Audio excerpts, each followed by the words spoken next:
بسم الله الرحمن الرحيم. I am a reaver and I was taught how to pray Salah. That means every single time I pray, the person who told me gets the reward. 5 times a day, from Fajr to Isha. If you want to support someone like me in learning Salah, Then sponsor 10 people for just £100. remember the Prophet, peace be upon him, said, Charity does not decrease wealth. Click the button and donate now.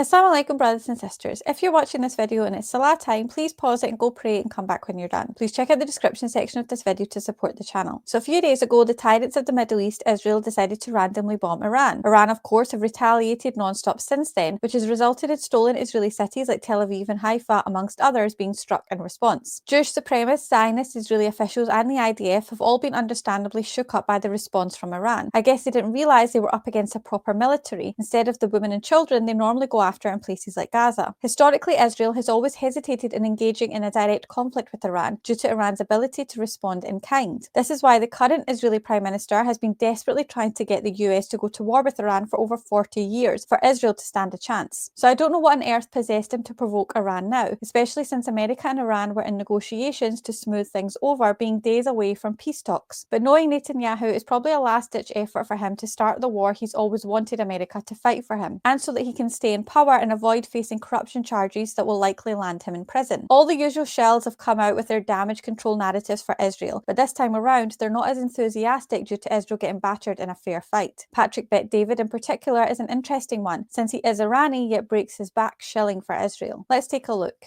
As a person that was born in Iran, yes, I can't stand this regime. Yes, they've called the only thing that's been persistent and consistent is the following. When the Shah was in Iran, did Israel already exist? Yes. Yes or no? Was Israel causing chaos? Was there war in the Middle East? Let me say this one more time.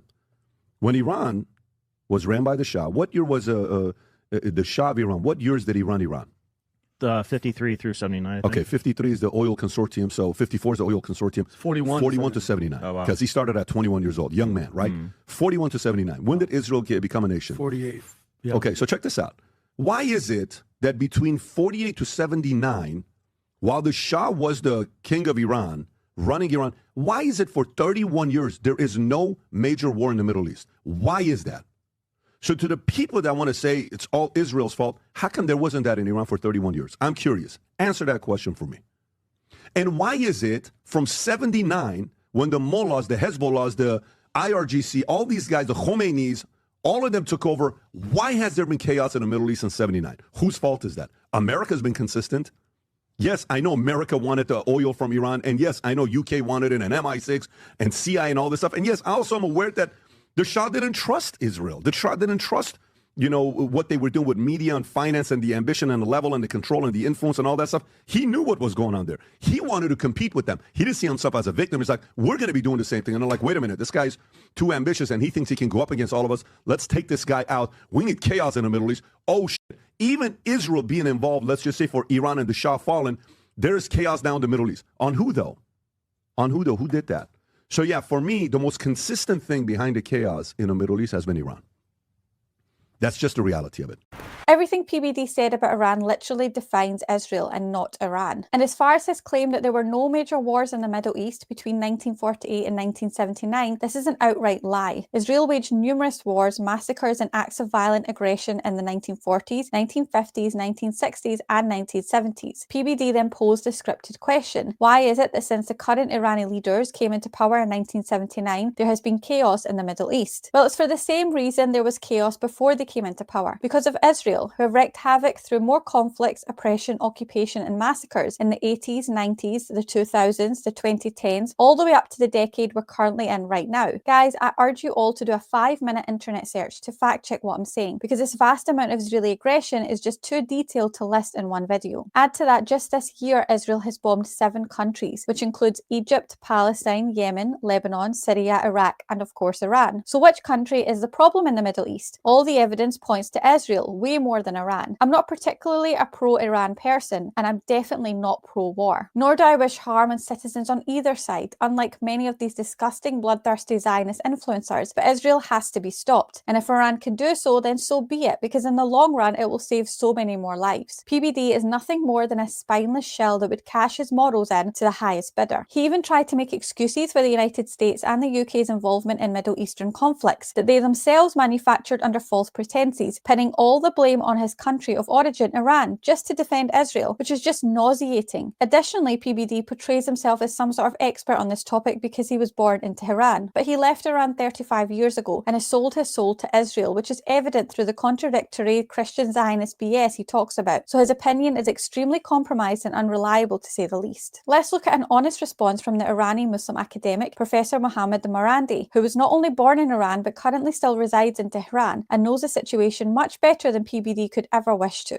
One of the things that you often hear in the West, which is they always say that the Iranian regime, as they like to call it, is on the verge of collapse. The people hate it. It's corrupt, it's incompetent, and all we need to do is give it a little push and it's finished. And they've been saying that over the past few weeks a lot, and especially over the past few days. And the Israeli analysts, these Zionist monsters who do soft power work for the regime, they've been saying that too. But okay, the war has started. Where are the people? Netanyahu has called on Iranians to rise up against the regime. What's happened? You see people on the streets. We saw people across the country on the streets yesterday protesting, demanding that the armed forces and the government retaliate. And then last night we saw celebrations across the country.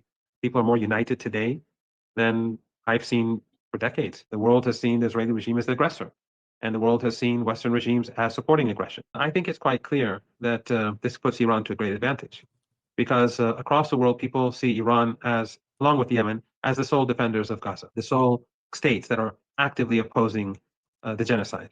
And now they see Iran as a victim where the Israeli regime and the United States are carrying out strikes and murdering innocent people in order to continue the genocide. The West does not benefit from this. The United States does not benefit from this. It only destroys their image further, it destroys their credibility further, and it destroys the image of the Israeli regime even more than before, even though it has already been almost utterly destroyed. So the regime may have had certain advantages by carrying out a sudden strike, although Iran was prepared, but I think it wasn't prepared for strikes against senior officials. But they did have that advantage. But that also makes it clear to the eyes of the world that Iran is the victim, and that not only unifies society further, especially with the slaughter of women and children, it shows the international community who is the aggressor, despite Western media, despite the attempts of Western regimes to justify that behavior. Netanyahu has been lying for 40 years that Iran is on the verge of making nuclear weapons, and Western media will always repeat those lies. They won't tell people that he's been saying this for 40 years. This just shows what sort of monsters rule in occupied Palestine, that they burn, or they want to burn, cities to the ground. They burn Beirut to the ground. They burn Gaza to the ground. They are utterly evil. But Iran knows how to defend itself, and Iran will defend itself, and Iran will make the regime pay a heavy price. Iran will make sure that the regime is defeated and that it has to back down.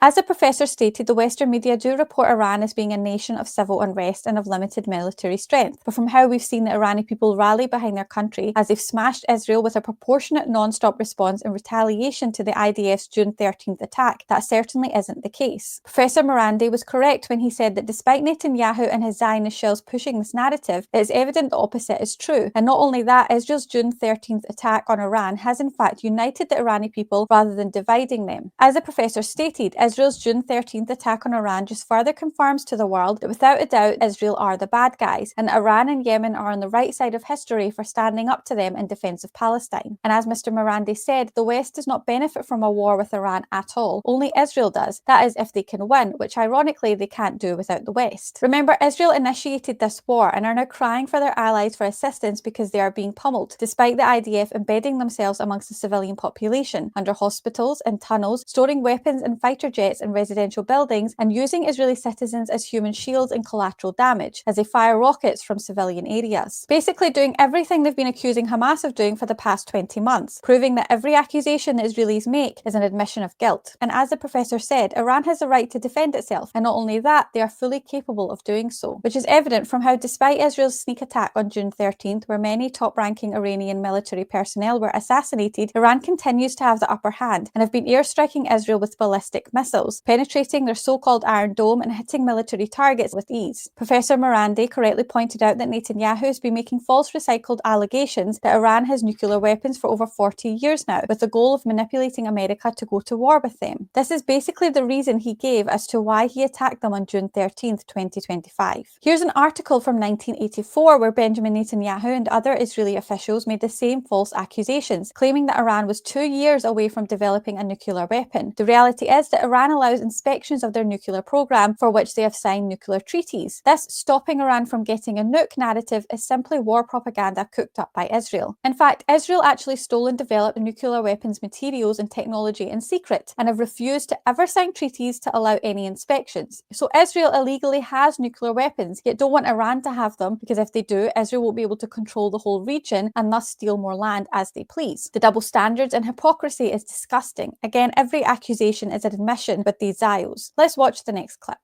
It's quite clear that without the US-Israeli regime, would not even be able to continue its holocaust in Gaza, let alone wage some sort of war with Iran.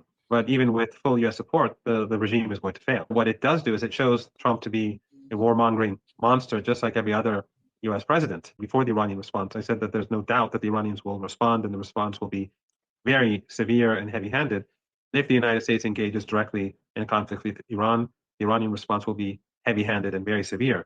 And that will bring down the global economy, because the Persian Gulf is too vulnerable. The oil and gas assets there will be destroyed. There will be no more exports. And all these Arab dictatorships, these family regimes in the Persian Gulf, they'll be swept away. They cannot last under such circumstances. That would bring about a collapse. And I think then those warmongers in the United States and the media, the neocons, the Zionists, they'll be hiding, because people will be searching for them when the price of gasoline goes to, what, like $20 a gallon, $25 a gallon, and the U.S. economy shuts down. I think people will be searching for the advocates of such a situation. Iran has no other option. If the United States enters the fray, Iran will have to respond. And those family dictatorships in the Persian Gulf that host U.S. bases, they will be complicit. So hopefully Trump will not be insane enough to take such a step. But already he is deeply involved, and that is going to have consequences. And if Iran does negotiate at some point in the future, it's going to be a different set of negotiation strategies. Iran is going to be much tougher, because the United States has proven itself to be extremely dishonest. We now see, as we expected to be true, that Trump was in fact conspiring with Netanyahu to carry out this attack, but pretending to be opposed to an attack. There's been a lot of talk in the Western media how this was effective. It wasn't. The Iranians they were prepared for an attack. And the only mistake that Iran made was that it didn't think that the regime would attack senior Iranian military and civilian figures and academics. And that, I think, is itself a major mistake by the Israeli regime, because now the people are rallying around the armed forces and the nuclear program, and it is going to make Iranians much tougher than before and much more prepared for the days and weeks to come. Professor Mohammad Marandi seems confident that Iran can win a war against Israel and America, and the so-called allies of Israel combined. There is evidence to suggest that America cannot win a war with Iran due to a lack of resources, and especially since Iran has Pakistan and China backing them. Saudi Arabia, Afghanistan and North Korea have also just vocalized support for Iran as well. The point is, to avoid this getting potentially very messy, Europe and America should stay out of it and let Israel and Iran fight it out, especially since Israel recklessly initiated the whole thing. As the professor stated, it's a lose-lose for the US and the oil-rich nations in the Middle East in terms of a potential polluted water supply in the Gulf and global fuel prices skyrocketing. Mr. Mirandi was right to call out Donald Trump for his part in all of this. It was initially thought that Netanyahu sabotaged US peace talks with Iran by attacking Tehran without Trump's knowledge, but it has emerged that Trump knew about it in advance, with both Trump and Netanyahu admitting to it in recent media appearances. So as the professor said, now that Iran has shown their strength via their retaliations, which they have no plans to stop by the looks of it, if they are to be new negotiations, the terms will be much different and in favour of Iran, not Israel. Let's watch the last clip. Netanyahu is the boss, and his self-preservation is his top priority. And that's why he needs escalation and conflict and war across the board. That's why we're in this situation. The Iranians are prepared for war, and they're going to fight that war. And they are the victims of this war, and they're going to punish the aggressor. This is very much a part of our culture. We are going to be steadfast. We are going to continue defending the Palestinian people, and we will not be intimidated by the United States or the Zionist regime or their allies. And our cause is just. Our cause is to support the people of Palestine, to end the Holocaust and to end discrimination and ethnic cleansing, And we are right and they are wrong. We are good and they are evil. It's very clear. It's very clear. What we're seeing in Gaza is as clear as day. Those who support the genocidal regime are the enemies of humanity. Those who continue to do business and trade with the regime are the enemies of humanity. Those who continue to have political ties with the regime are the enemies of humanity. Iran is opposed to this, and that is why Iran is targeted. Jews, Christians, and Muslims must be treated as equal human beings. And this is what is outrageous to the West. This is completely unacceptable to Western media and Western elites. So I have no doubt that Iran will see this through. The regime will regret this. And it will be another key step to bringing an end to apartheid in Palestine and this racist regime. Professor Mirandi was spot on when he said the genocidal maniac Netanyahu does not care about anything but staying in power at all costs, even at the expense of his own citizens. Hence why he has been embroiled in endless wars in the Middle East for decades now, that he gets America and Europe to fight on his behalf. And as we've seen countless times, by even resorting to staging false flag extremist attacks on America and European soil, and then pinning the blame on the country he wants to invade next. Let's not forget that when Netanyahu committed the unprovoked June 13th attack on the sovereign nation of Iran, he ran away to Greece for safety, leaving his citizens, granted the majority of whom are forced to serve in the IDF, to face the full brunt of Iran's response all by themselves. And as the professor said, his people are prepared for war, and admirably, they see themselves as fighting not only for their own country, but for the people of Palestine. And I respect the courage of the Iranian people for doing so. This is the time we need to put Sunni, Shia, Wahhabi, Salafi, etc. divisions to the side, and unite as Muslims with the common goal of protecting ourselves against these merciless Zionist warlords. And as the professor so eloquently put it, amidst the beating Iran is giving Israel, we must not forget about Gaza and the ethnic cleansing and genocide imposed on them by the Israeli regime, and all those complicit in it through arming, funding and doing business with Israel, instead of working towards peace and equality for all. Professor Mohammad Marandi is a man of honour and respect, and an Iranian that represents his nation well through the high moral standards he holds himself to. Sellout Irani Zionists like Pbd, Mayer Tulsi and Elika Labon don't even have a fraction of the integrity he has in his little finger. Thank you for watching. Make sure to join my free Telegram group via the link in the description, and remember to like, subscribe and become a channel member for access to exclusive content. Until next time, inshallah, Assalamu alaikum wa rahmatullahi wa barakatuh. Allahu Akbar, Allahu Akbar, Allah.